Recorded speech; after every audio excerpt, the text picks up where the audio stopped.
Welcome to Fire for Fact, episode 2, part 3. Myself and Morgan Warren continue our conversation about all things snipers. Apologize for the delay. I was in the Netherlands visiting my brothers, had a great time, and I'm trying to get the fuck caught up here. Rarely do you get the opportunity to sit down with a true professional soldier who is a master of his craft. I enjoyed it. He most certainly carried the show. I hope you guys enjoy the balance of this three-part conversation. Without further fucking ado, let's go.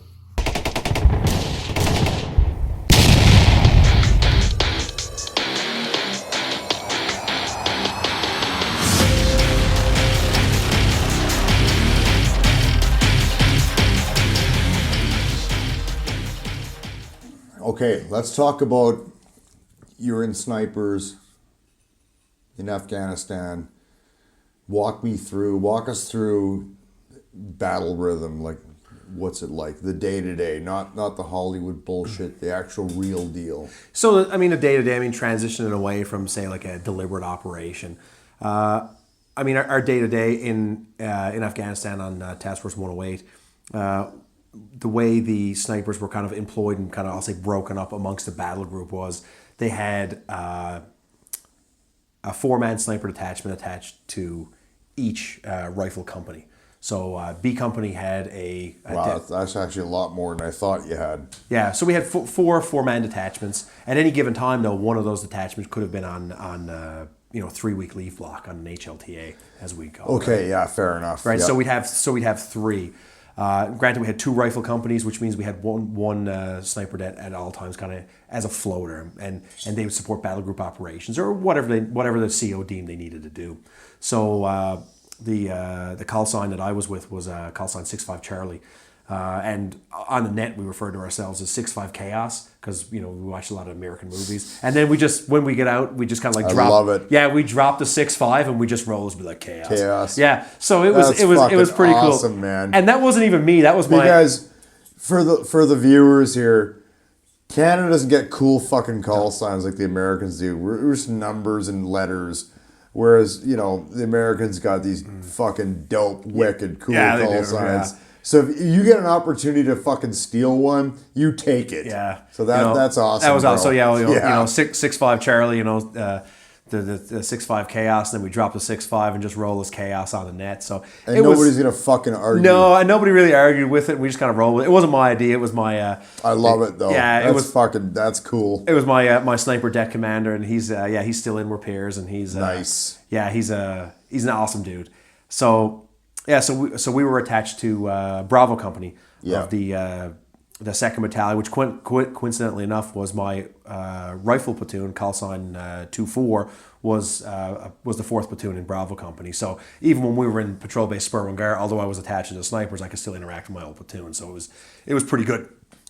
Because in the Army, we're all like super tribal, and although we were a 3rd Battalion and we're light guys, airborne, paratroopers attached to mechanized unit, or as we like to call them, power legs, because we all got to rip on each other, right? Everybody's better than everybody else, right? So that was pretty good. But our day-to-day would be whatever the company commander or whatever was kind of going on in that area of operation. If the company commander deemed like, I want to get eyes on, or I want to know what's going on in a particular area, but I don't want the enemy to know that they're being observed. Because a lot of times you could send a presence patrol through, and you could send a rifle platoon, like 30, 40 guys through. But when you send all these guys through, then everybody, all the locals, they're always on their best behavior.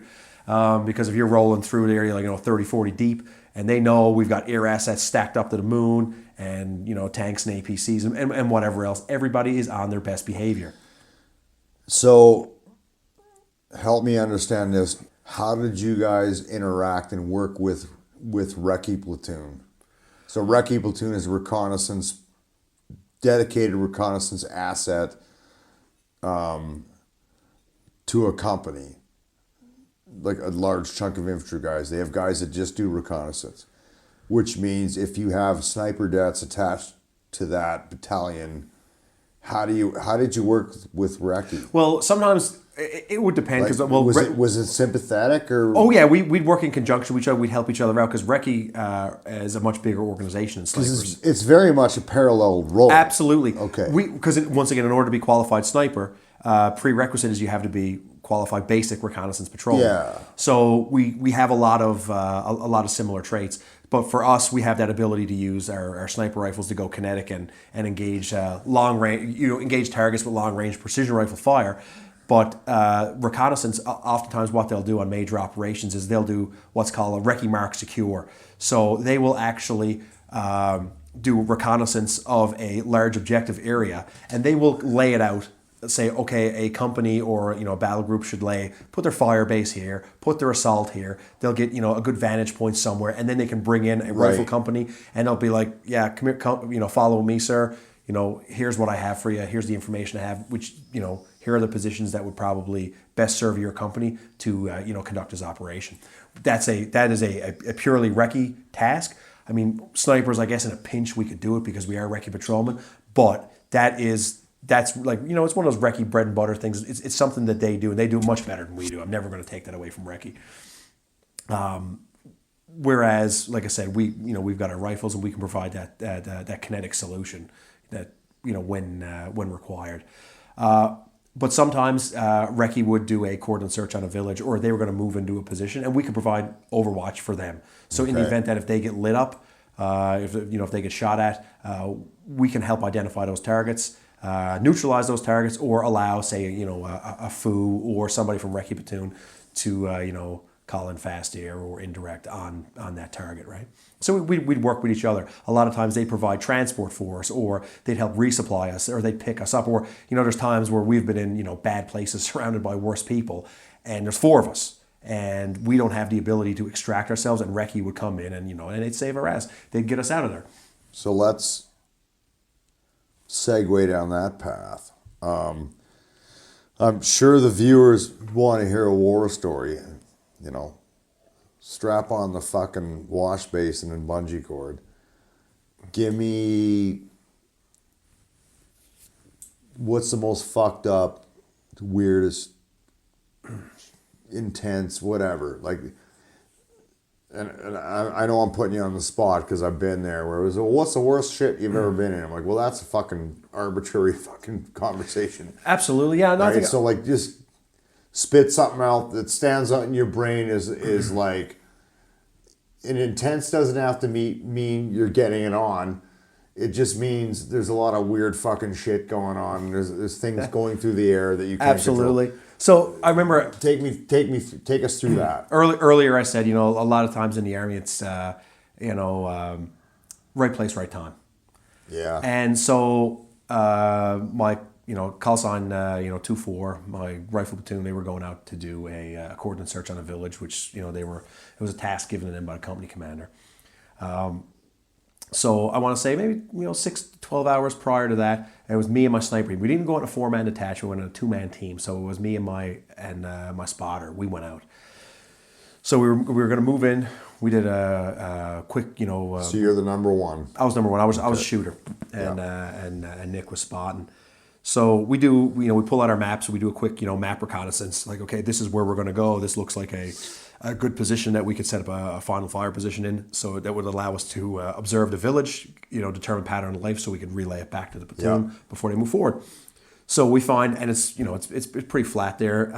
And we found a great putt. You could see it on those really nice maps they used to have, where you could see each individual buildings, and they were numbered, and it was fabulous. Not these 1 to 50,000 maps we got to deal with in like Wainwright or Gagetown or dog shit like that.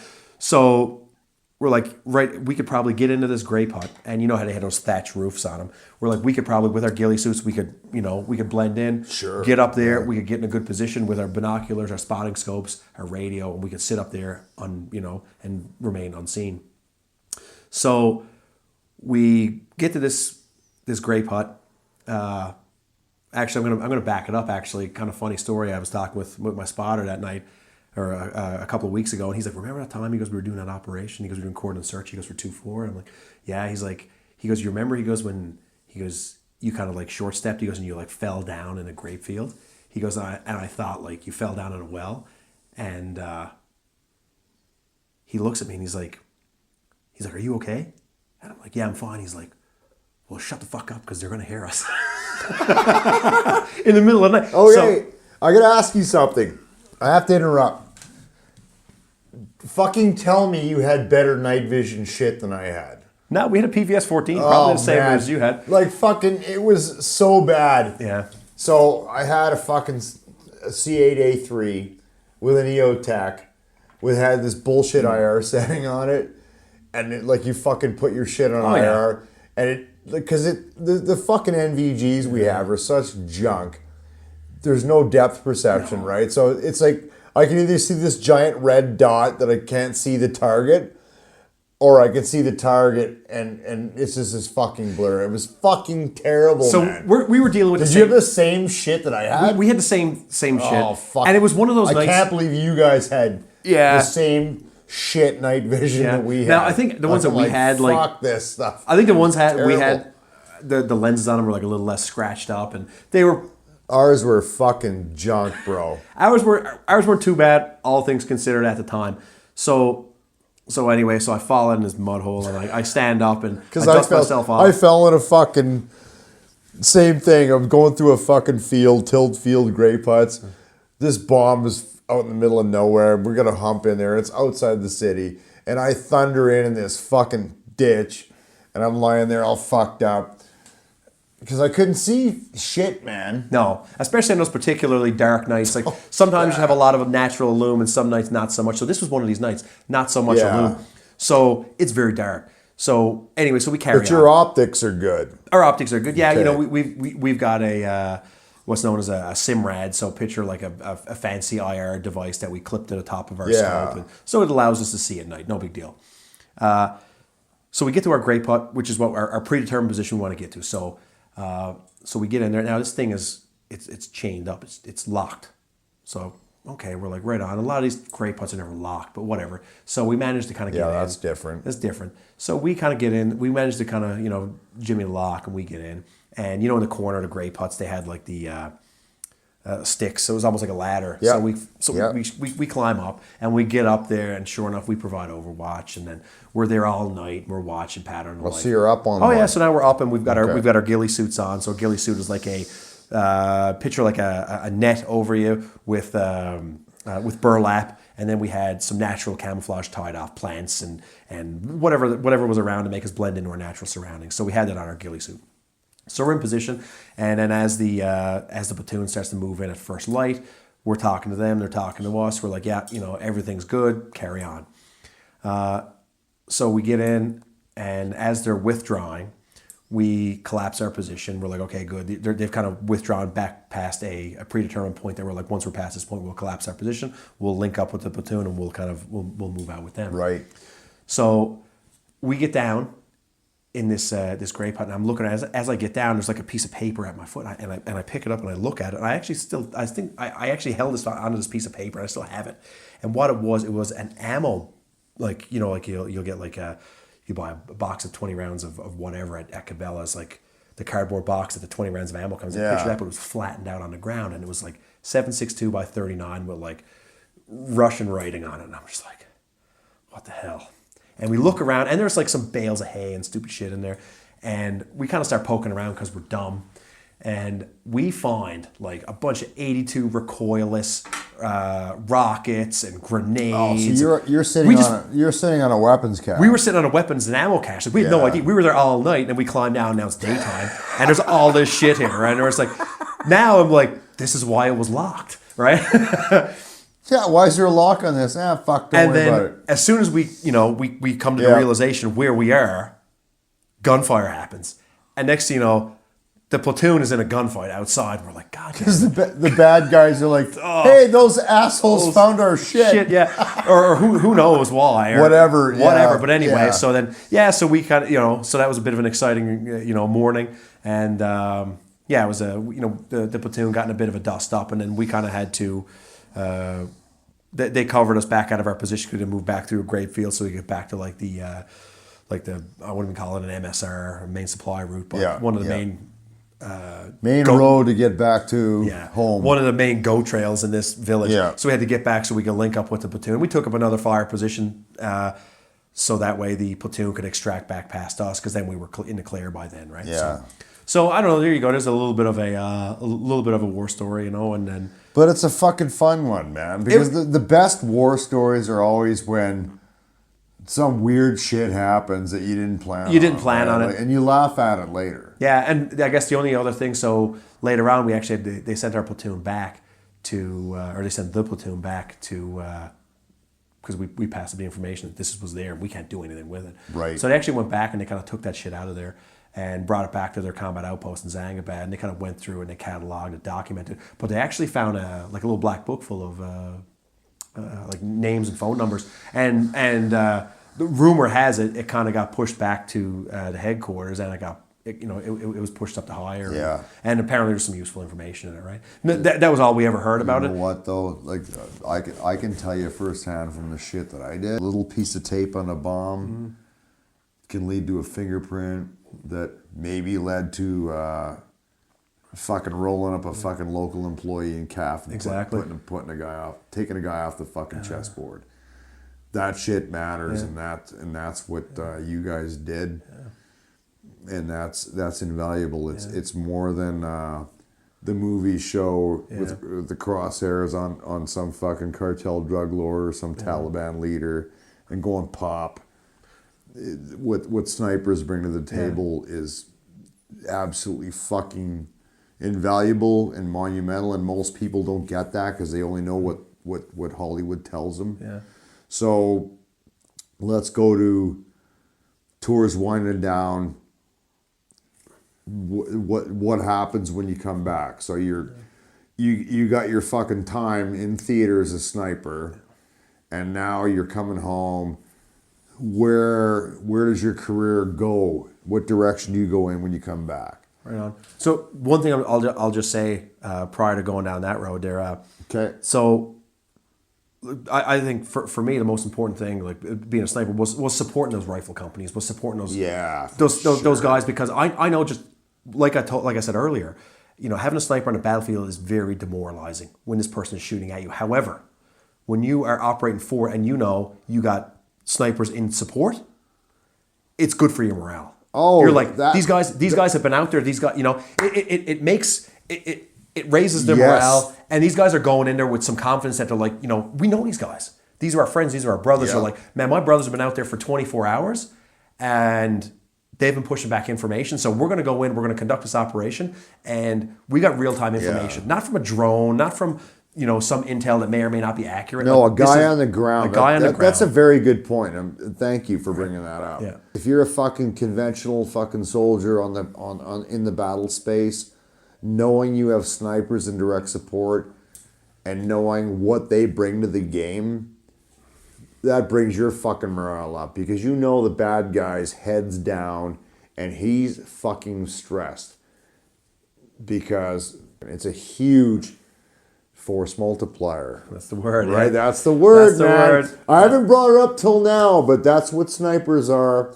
It's been said a million times before. Get on your Google machines. Yeah. Snipers emphatically are a fucking force multiplier, and that may sound overused. It is not. They are 100% a force multiplier, both from the benefit to the fucking guys we're supporting that you're talking about, and the negative impact on the enemy. Yeah. So snipers, and I'm glad you brought it up. Yeah, snipers. We're part of combat support company. Focus on that word support. We're not the main event. We're not the main show. We are there to support our brothers in the rifle companies and the rifle platoons. Like these are the guys that are doing the business. We're there to support them and make sure that they're able to do their jobs, right? Like I said, Hollywood likes to glamorize snipers, but it's the guys, and it's the private soldier, it's the sapper, it's the gunner. These are the guys that make it happen, right? We're there to support them and make sure that they can do their job. And that's exactly how that force multiplier fucking term makes their jobs better. Absolutely. It's every asset that can bring a benefit. Especially psychological is a big fucking deal. Absolutely it is. I can't stress enough the psychological impact of knowing there's a sniper in the battle space is huge. So that's a big deal. So right on, I'm glad you brought that up. Yeah. So tour's done. You get into snipers. You got the taste. You come home. What happens next? So we get home towards fall time frame 2008. By spring of 2009, I kind of progressed now. So I'm a master corporal. I end up in Gagetown on my sniper detachment commander course, which is like a sniper leadership course for master corporal sergeants. So on that course, we learn about how to conduct a basic sniper course, and as well as how to conduct sniper operations at like a 4-man detachment level. So how to receive orders and how to back brief company commanders.